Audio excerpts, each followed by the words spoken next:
Olá, a paz do Senhor, meus irmãos, tudo bem? Hoje nós vamos estudar a nossa lição de número 12, que fala sobre Jesus, o homem perfeito. Na lição passada, estudamos aí sobre o homem do pecado. Na lição de hoje, na lição de número 12, nós vamos estudar sobre Jesus, o homem perfeito. O texto da base bíblico da classe, que é a base para a nossa lição neste domingo, ela está inserida no Evangelho de Lucas, capítulo de número 2, do versículo 40 até o versículo de número 52. O texto diz o seguinte para nós: E o menino crescia e se fortalecia em espírito, cheio de sabedoria, e a graça de Deus estava sobre ele. Ora, todos os anos iam seus pais a Jerusalém à festa da Páscoa.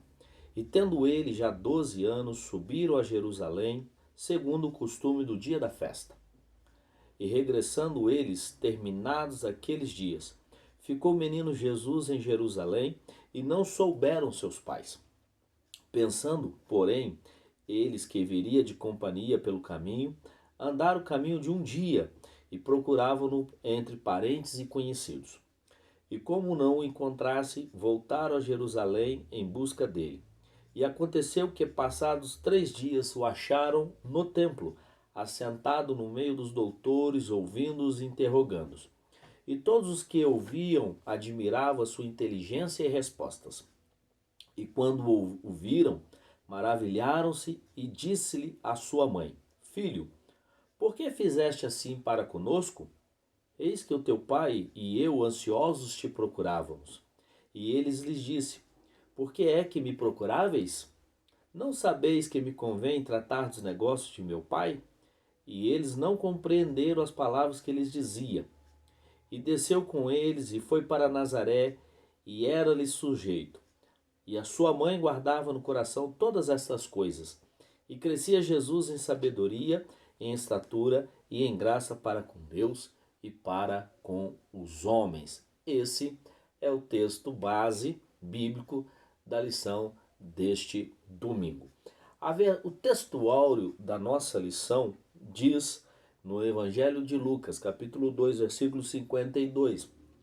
E crescia Jesus em sabedoria e em estatura e em graça para com Deus e os homens. A nossa verdade prática diz o seguinte: verdadeiro homem e verdadeiro Deus. O Senhor Jesus Cristo é igual ao Pai e semelhante a nós. Sua divindade e humanidade não são aparentes, são reais, perfeitas e plenas.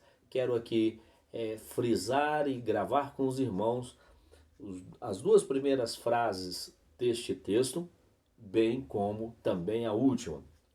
Ele é verdadeiro homem e verdadeiro Deus. E a última frase: a sua divindade e a sua humanidade não são aparentes, mas elas sim são reais, perfeitas e plenas. Amém? Vamos aí à nossa lição. A introdução da nossa lição traz para nós algumas coisas que primeiro enfocaremos sobre a encarnação do Filho de Deus como filho do homem, tá? Aqui precisamos ter um cuidado que estamos falando de encarnação. Não podemos confundir com reencarnação, tá? Então temos que ter o devido cuidado quando estudamos. Nós estamos falando de encarnação. Então a encarnação do Filho de Deus como filho do homem, e apresentaremos também o Senhor Jesus Cristo como um ser humano perfeito. Sua humanidade é real, tá? Também veremos aqui, a introdução mostra para nós que a Bíblia ensina tanto a divindade como a humanidade de Cristo. Então nós vemos dentro da Bíblia Sagrada tanto a humanidade como a divindade de Cristo. e as duas naturezas de Cristo são perfeitíssimas e harmônicas, ok? O primeiro ponto da nossa lição traz escrito Jesus, verdadeiro Deus. Aqui nós temos duas coisas que é interessante em vermos. Nós primeiro vemos que ele é perfeitamente humano, e Jesus ele era também perfeitamente divino. Ou seja, ele era 100% homem e também ele era 100% Deus, tá? Então ele era 100% homem e 100% Deus. Ele tinha as duas divindades. Isso dentro da teologia, isso se chama-se união hipostática, tá? Dentro da teologia, quando se estuda teologia, nós estudamos e isso chama-se união hipostática. Essa é uma doutrina que foi exposta no Concílio da Calcedônia no ano de 451 aproximadamente depois de Cristo. O que é esta doutrina exposta nesse concílio da Calcedônia dizia?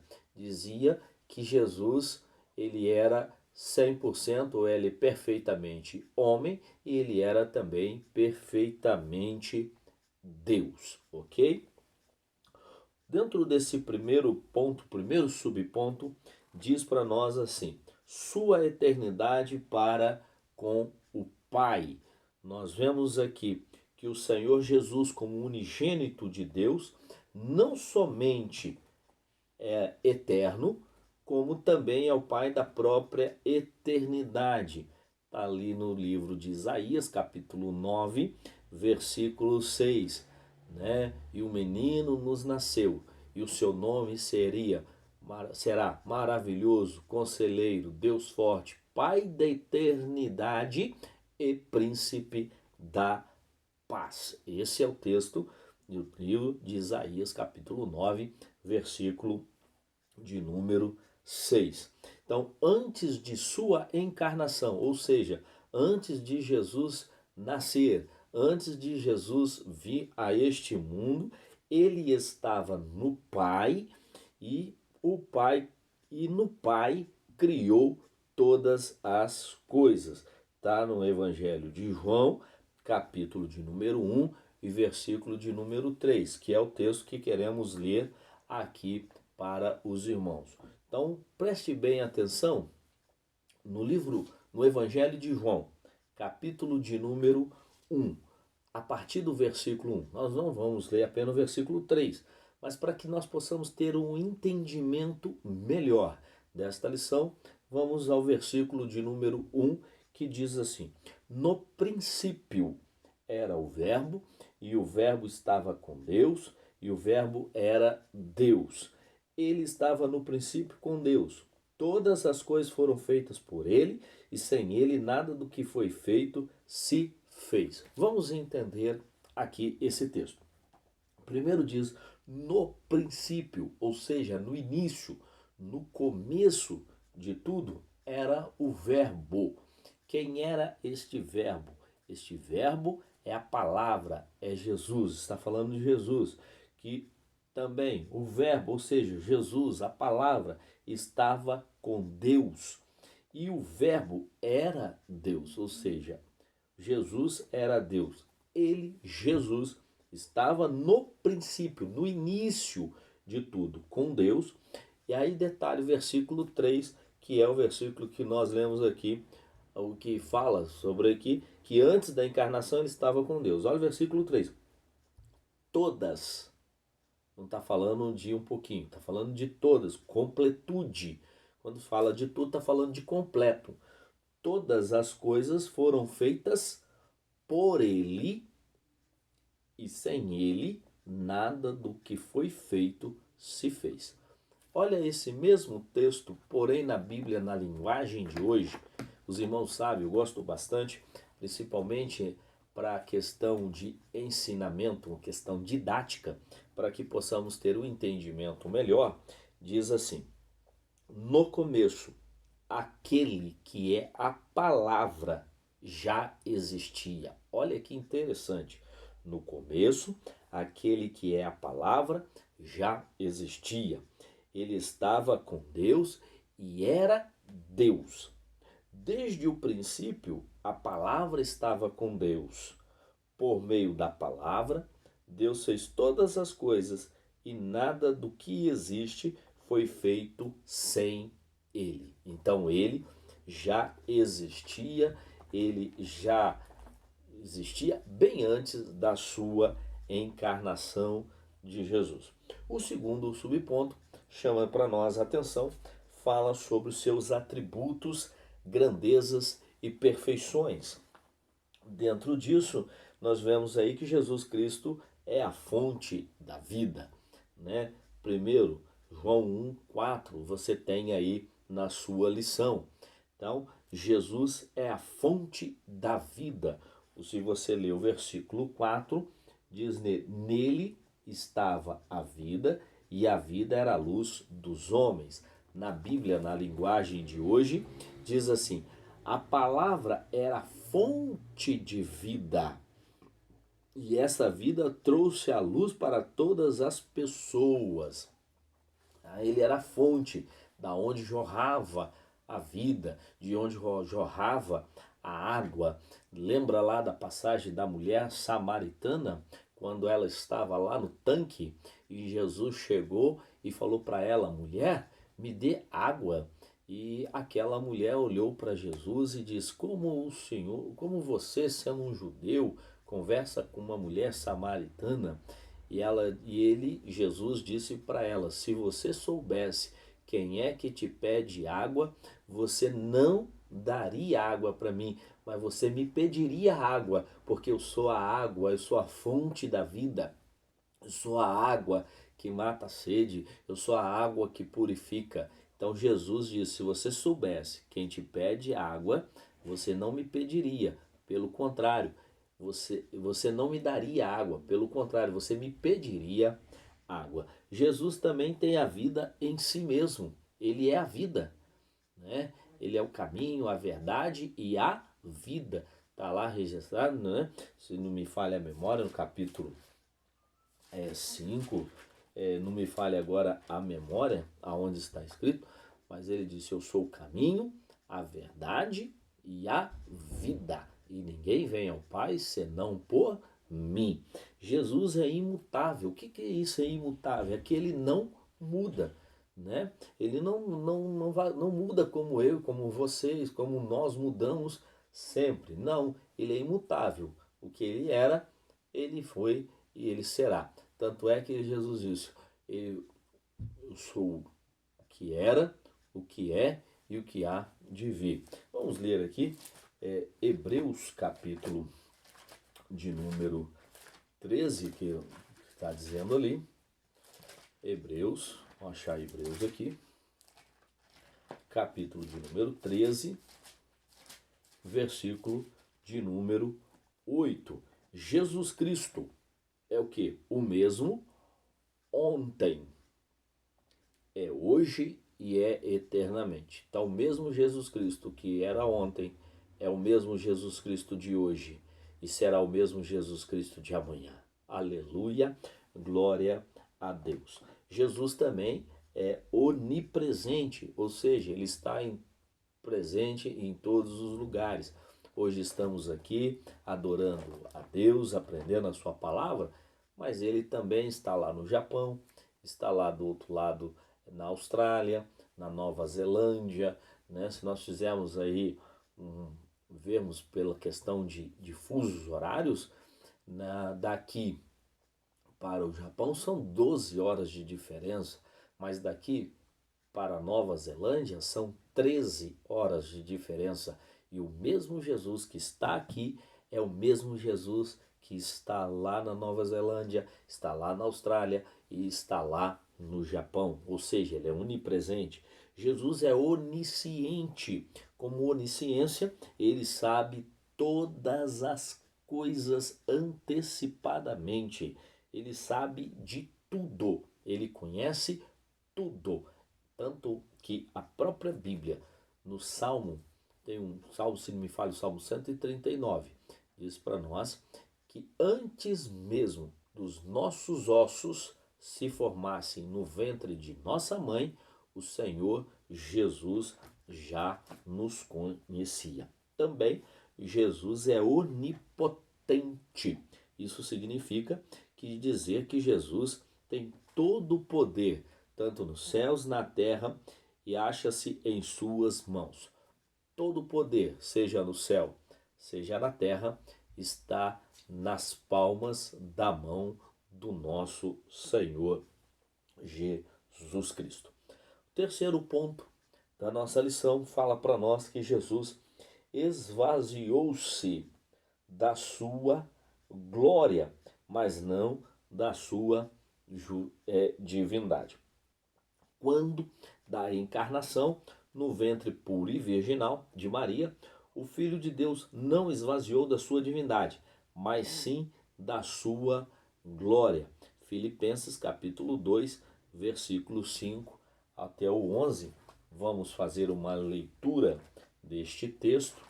Filipenses, vamos achar aqui, Efésios, Filipenses, capítulo 2, do versículo 5 até o versículo 11.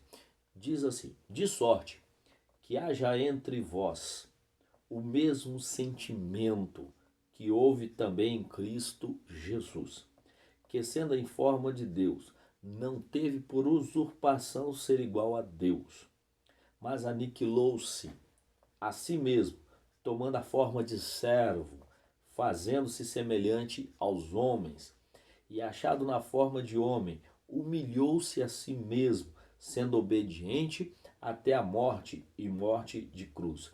Pelo que também Deus o exaltou soberanamente e lhe deu um nome que é sobre todo o nome, para que ao nome de Jesus se dobre todo o joelho dos que estão nos céus e na terra e debaixo da terra, e toda língua confesse que Jesus Cristo é o Senhor, para a glória de Deus Pai.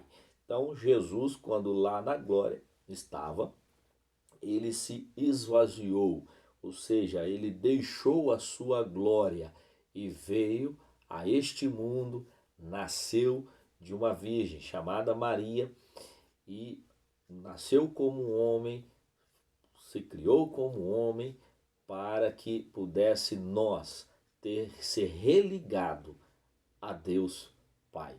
Então, diz-nos a Bíblia que Jesus Cristo é o único mediador. Não existe outro. Não existe mais ninguém. A Bíblia diz, a palavra de Deus nos diz que Jesus é o único mediador entre Deus e os homens. Ok? Ainda, né? Então nós precisamos ter um devido cuidado. Então diz aqui que, conforme podemos atestar pelos versículos já mencionados, o Senhor Jesus em seu ministério terreno fazia uso de seus atributos divinos sempre que necessário. Aqui nós precisamos entender, tem alguns, eu vi aí em alguns comentários, alguns posts dentro até do próprio Facebook, dizendo que havia uma contradição dentro da lição. Não vejo nenhuma contradição aqui dentro dessa lição, principalmente dentro desse pequeno ponto aqui, no 1:3, conforme podemos atestar pelos versículos já mencionados, o Senhor Jesus em seu ministério terreno fazia uso de seus atributos divinos sempre que necessário. Outro ponto que se diz é no versículo, na parte, no 3.1, aonde fala, em momento algum, ele usou da sua divindade para suprir carências humanas. Tá? Então vamos entender. Aqui nesse ponto, ele estava se referindo que quando ele ia, por exemplo, curar alguém, né, orar e curava alguém, usava um atributo divino. Ele é a cura, né? É ele que sara todas as feridas. Quando ele ressuscitou a Lázaro. Lázaro estava morto há 4 dias dentro de uma sepultura.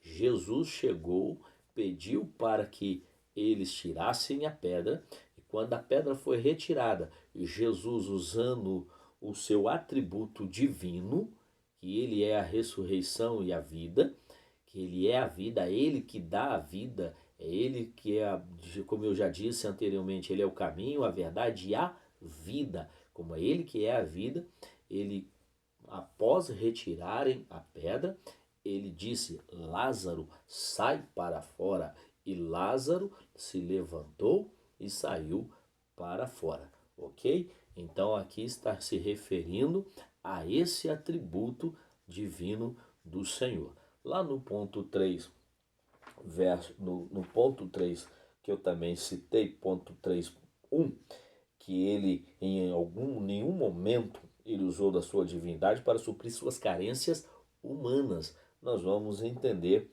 um pouco mais à frente o que seria isso. Tá? Essa carência humana é água, comida, roupa, essas coisas assim, que ele não usou da sua divindade. Ele poderia pedir, transformar uma pedra em água, ou bater, pedir água, mas ele nunca fez isso, ok? Depois os irmãos podem estar analisando melhor esta parte, e dúvidas depois também podem estar mandando para mim, e eu aí estarei respondendo aos irmãos, tá? Vamos aí ao segundo ponto. Jesus estava no seio do Pai, ou seja, vamos falar sobre Jesus verdadeiro homem. Diz aqui que ele estava, no primeiro ponto, no seio do Pai. Antes da sua encarnação, o Senhor Jesus achava-se no seio do Pai. Está aí em João capítulo 1, versículo 18. Diz o quê? Vamos lá. Deus nunca foi visto por alguém. O Filho unigênito que está no seio do Pai, este o fez conhecer. Ou seja, o que está dizendo aqui, que Deus nunca foi visto por ninguém, porém, o seu Filho unigênito, o seu único Filho, Jesus Cristo, esse estava no seio do Pai, estava com o Pai, e este o fez conhecer. No versículo 1:18 do capítulo 1 na linguagem de hoje, diz o seguinte para nós: ninguém nunca viu Deus. Somente o Filho único, que é Deus e está ao lado do Pai, foi quem nos mostrou quem é Deus. Se nós quisermos conhecer o Pai, precisamos conhecer o Filho. Para conhecer o Filho, só podemos o conhecer através da palavra de Deus, através da Bíblia Sagrada, né? Então vamos ainda mais. Aqui diz aqui que ele é o verbo de Deus, todas as coisas vieram a existir por intermédio dele. Já explicamos isso, já falamos sobre isso um pouco atrás. Antes temos aqui também, não devemos supor que ele estivesse inativo. Ou seja, o que é inativo? Parado, imóvel. Não, ele não estava. Todas as coisas foram feitas por ele, diz o texto, e sem ele nada do que existe existiria. Então todas as coisas foram feitas por Deus e por ele também. E quando nós lemos lá em Gênesis, na criação, na formação, quando Deus criou o homem, ele disse: façamos, plural, terceira pessoa do plural, façamos. Não estava falando só dele, Deus podia falar assim: ó, vou fazer. Não, ele olhou coletivamente e falou assim: façamos o homem a nossa imagem, conforme a nossa semelhança. Ele estava dizendo: olha, estava Deus, Jesus Cristo e o Espírito Santo, ou seja, a Trindade, a Santíssima Trindade reunidas. Ele não estava parado, ele não estava inativo, ele não estava sentadinho lá no seu troninho, ou dentro da sua cadeira, no céu quietinho no seu quarto. Não, ele estava trabalhando, ele estava fazendo alguma coisa. Ele é o verbo de Deus, todas as coisas foram feitas e existem por intermédio dele. Sem Jesus Cristo, nada do que existe existiria, ok? Segundo ponto, diz que foi profetizado no Antigo Testamento. Sim, foi. Nós encontramos várias passagens dentro do livro, dentro do Antigo Testamento. O Antigo Testamento vai de Gênesis a Malaquias. Nós encontramos vários textos bíblicos profetizando sobre Jesus Cristo, né? Aqui nós vemos que no Gênesis ele é a semente da mulher, e em Malaquias ele é o sol da justiça, né? Então, entre ambos os livros há outras profecias, né, carregadas de significados tanto para Israel como para os gentios. Por exemplo, uma profecia que muitos de nós lemos, relemos e falamos várias vezes está no livro do profeta Isaías, né?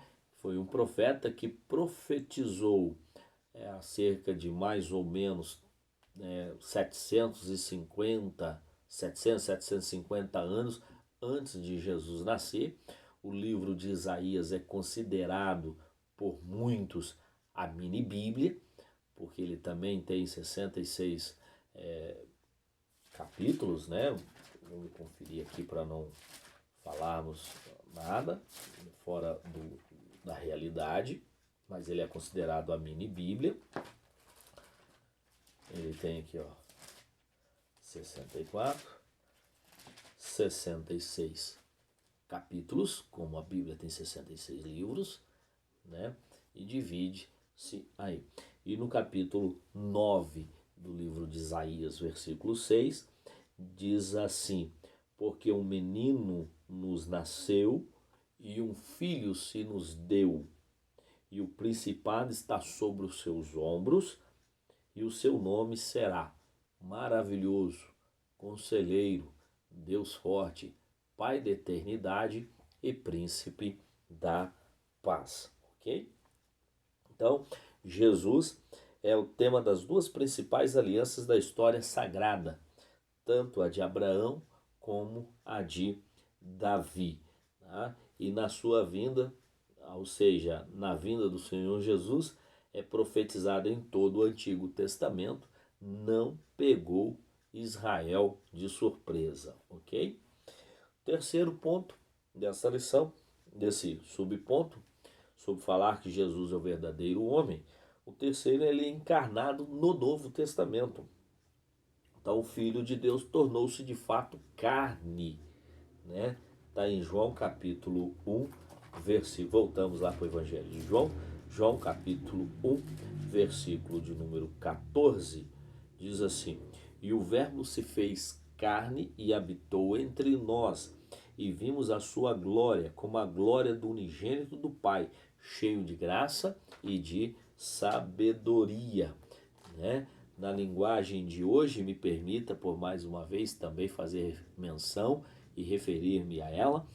Como já disse, gosto muito, porque didaticamente a Bíblia na linguagem de hoje, ela tem uma leitura mais simples, mais popular, mais do nosso dia, e didaticamente ela é muito melhor, muito mais gostosa, muito melhor para podermos entendermos algum texto bíblico ou aprender. Então eu gosto muito. Na versículo 14 diz: a palavra se tornou um ser humano. Olha que diferença. Aqui fala que o verbo se fez carne e habitou entre nós. Já na Bíblia, na linguagem de hoje, diz: a palavra se tornou um ser humano e morou entre nós, cheia de amor e de verdade. E nós vimos a revelação da sua natureza divina, natureza que ele recebeu como filho único do Pai, ok? Então esta é a leitura. Embora, diz aqui, sua maneira, né? O autor coloca aqui, volto a repetir, né? Ou seja, ele frisou mais uma vez que a humanidade não é ilusória, ela é real. Lembra que nós lemos na verdade prática? E na verdade prática eu deixei bem frisado. Primeiro que eu li lá as duas primeiras frases, verdadeiro homem e verdadeiro Deus. E em ênfase na última, a humanidade não, a sua divindade, a sua humanidade não é aparência, mas elas são reais, perfeitas e planas, ok? Diz aqui que a humanidade de Jesus era perfeita, em nada diferia da nossa, exceto quanto ao, ao pecado, tá? Então, se você perceber, no Novo Testamento, ele sentiu nossas dores e incômodos, teve fome e sede. No jardim da agonia, ele experimentou profunda tristeza. A nossa semelhança, diz aqui, a nossa semelhança à humanidade de Jesus era completa. Ele tinha corpo, alma e espírito. Nesse livro que eu tenho aqui em minhas mãos, chamado Manual Prático de Teologia, na página de número 80, a partir da página de número 83, fala para nós sobre a pessoa de Cristo e fala sobre a humanidade de Cristo. E algumas coisas nos chamam a atenção aqui. Por exemplo, pelas passagens bíblicas que falam do seu nascimento ou da encarnação de Jesus, dentro das todas as partes bíblicas, 81 vezes ele é chamado Filho do Homem. Então, durante 81 vezes dentro do texto sagrado, no Novo Testamento, Jesus é chamado de Filho do Homem. Paulo, o apóstolo Paulo, falando dele, lá no livro de Gálatas, capítulo 4, versículo 4, fala que ele é nascido de mulher. E também é visto como os filhos participam da carne e do sangue, também participou das mesmas coisas, pelo que convinha que em tudo fosse semelhante aos irmãos. Tá? Hebreus capítulo 2, versículo 14 ao 17. Também naquelas passagens que falam do desenvolvimento. Quando falamos de Jesus como um verdadeiro homem, nós vemos que Jesus teve um desenvolvimento. Por exemplo, desejos e experiências físicas de Jesus. No capítulo 2, versículo 52, que é o tema, que é o texto áureo da nossa lição, diz assim: e crescia Jesus. Cresce quem era pequenininho. Crescia Jesus em sabedoria, inteligência, desenvolvia sua mente, sua inteligência, em estatura, tamanho.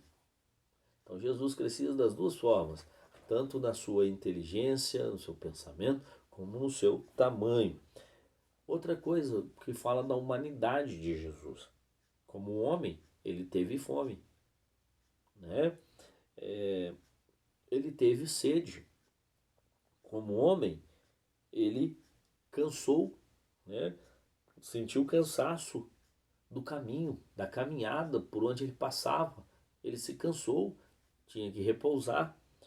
Jesus também chorou, Então são atributos de um homem. Somente um homem, eu e você, nós como pessoas, como seres humanos, nós podemos sentir fome, nós podemos sentir sede, nós sentimos cansaço, nós choramos, nós temos sentimentos. Por que nós temos sentimento? Porque nós temos alma, corpo e espírito. O homem é tricotômico, ele é formado de corpo, esta matéria, essa carcaça aqui, corpo físico, nós temos alma, sensibilidade, sentimento e espírito, que é aquele que adora a Deus. Cristo possuía uma alma humana. Evidencia-se pelos seguintes fatos. Primeiro, uma alma humana consiste em sensibilidade. entendimento e vontade. Logo, se defendemos que Cristo possuía sensibilidade, entendimento e vontades humanas, fica claro que ele possuía uma alma humana. Ele era sensível, ele tinha entendimento e tinha vontade. Veja, sensibilidade, ele sentia sensibilidade pelas pessoas, pela vida das pessoas, em ajudar as pessoas, né? Ele foi sensível àquela situação. Nós encontramos, por exemplo, dentro da Bíblia Sagrada, um texto, me falha agora a memória, aonde estavam todos reunidos, a multiplicação dos pães, estavam todos reunidos, e aqui vou parafrasear, me permita, Jesus disse, os discípulos disseram, Senhor, deixa o povo ir embora, vamos despedir o povo para eles ir embora, porque esse povo está com fome. Jesus olhou, não é assim, não é só dar palavra, o alimento espiritual, precisamos dar alguma. Senhor, manda embora. O que nós temos aí? Ah, Senhor, tem 5 pães e 2 peixinhos. Traz lá, orou, abençoou e serviu a todo mundo. Quando ele serviu a todo mundo, todos que estavam ali se alimentaram e ainda sobrou 12 cestozinhos, né? Todo mundo conseguiu comer. Então Jesus teve sensibilidade para com as pessoas. Ele sentiu, isso só sente, irmãos, quem tem alma, tá? Eu só consigo ter sensibilidade se eu tiver alma. Eu só consigo ter vontade se eu tiver alma. E somente uma pessoa, um ser humano, uma pessoa humana, um homem, um ser humano tem alma, tem espírito e tem o seu próprio corpo, ok? Os únicos canais, né? Cristo possui uma sensibilidade humana. É verdade que Deus tem sensibilidade em um sentido absoluto, mas em Cristo achamos também uma sensibilidade finita. Porém, que, como nós, em tudo foi tentado, mas sem pecado. Hebreus 4, versículo 15, ok? O terceiro, vamos aí ao terceiro ponto, fala de Jesus, o homem perfeito, ok? Falando ali sobre Jesus, o homem perfeito, antes, porém, nós temos ali o ponto 4, que Jesus nasceu na plenitude dos tempos, Gálatas capítulo 4, versículo 4 a 5. Vindo a plenitude dos tempos, Deus enviou seu Filho, nascido de mulher. Lembra que eu disse aqui, li aqui no manual, Paulo falando de Jesus, falou que ele é nascido de mulher, nascido sob a lei, para remir os que estavam debaixo da lei, a fim de recebermos a adoção de filhos. Quando ele veio, nós pudemos agora ser chamados de filhos de Deus. Nós somos adotados por Deus como filhos, né? Por isso que nós podemos chamar de Deus de Pai, de meu Pai, né? Jesus é herdeiro de Deus e nós nos tornamos os seus co-herdeiros, porque temos o mesmo direito, né? A herança. Em Israel, Jesus é apresentado ao mundo, o Filho de Deus que, segundo a carne, é também filho de Davi e de Abraão, nasceu em Israel sob a lei de Moisés e a lei de Roma. Tá? Então, tudo isso aí fala de Jesus, o verdadeiro homem. Agora, o ponto de número 3 fala de Jesus, o homem perfeito, tá? Afinal, o Senhor Jesus, ele era ou não um ser humano semelhante a nós? Fica essa pergunta para nós. A resposta é sim, ele era semelhante a nós. Claro, evidentemente, ele era semelhante a nós e melhor do que nós, pois não estava sujeito quer ao pecado original, quer ao experimental. Ele nasceu sem pecado e muito melhor do que nós. não estava sujeito, não pecou, e nós pecamos todo momento, todo instante.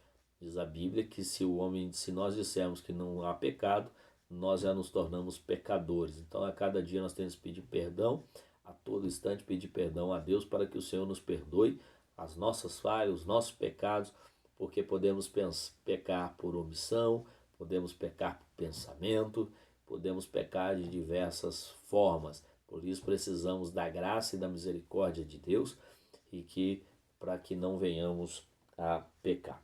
Primeiro ponto desse ponto 3 é a humanidade de Jesus. Diz aqui que em momento algum ele usou a sua divindade para suprir as suas carências humanas.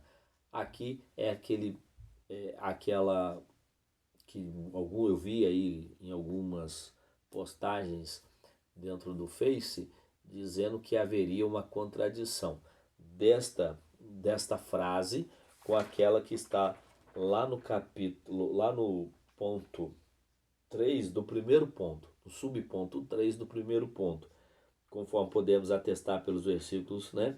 Em seu ministério terreno, fazia uso de seus atributos divinos sempre que necessário. Então, naquele lá, como eu já expliquei anteriormente, Jesus usou os atributos divinos quando ele ia curar,